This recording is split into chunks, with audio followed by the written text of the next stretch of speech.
So today I want to talk about the bridge on the River Kwai.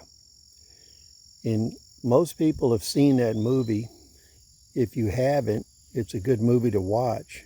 But the real lessons of the bridge on the River Kwai and the Railroad of Death that was built by the Japanese in World War II, the real lesson behind all that is never discussed. So I've made quite a few videos talking about improvised and expedient construction, and that's going to be the backbone of survival in a post-collapse environment. Now, the important thing with the bridge on the River Kwai is not where it was built, what kind of labor it was built with. The real thing behind it is, where did the Japanese learn how to build the bridge? Now, if you watch the movie, that's an elaborate, fancy, Hollywood-style bridge. That's not what the actual bridge across the River Kwai looked like. Go on the internet right now, pause the video, do a search, and see what the actual bridge on the River Kwai looks like. You'll see that it's a massive timber trestle railroad bridge. It's very long. It still exists today.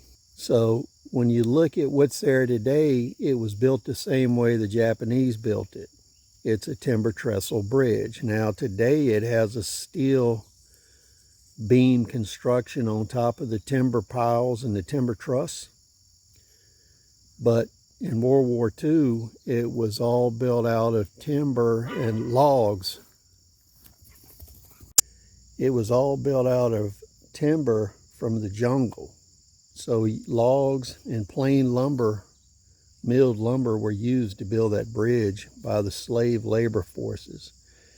It took around 260,000 people to build the railroad and that bridge and the other bridges that served that rail supply line. Now, today, people don't understand how much is still supplied by rail, both for military purposes and civilian purposes.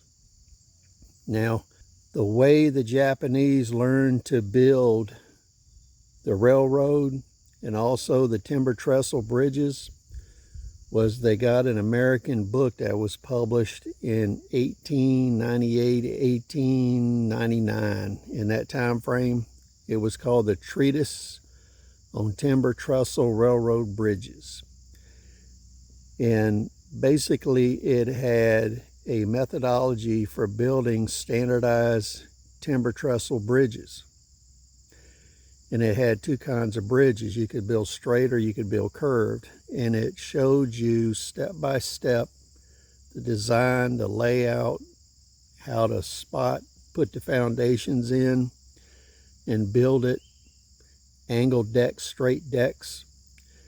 And that way the Japanese did not have to reinvent the wheel. They just took that American book, they incorporated it into their military engineering. That's the real secret behind the bridge on the River Kwai. Go take a look at the bridge on the River Kwai on the internet, what it actually looks like. Look at the old videos I did on timber trestle bridges and improvised construction, and you will see the validity of the methodology. Now, the interesting part of that is nobody really seems interested in what it's going to take to survive. Canadian Prepper did a video recently where he talked about most of the people in the world won't survive this, and the primitive nature of living and what underlies everything. But he never reached the actual bottom tier. All of the infrastructure, the water storage, all of that is based on construction.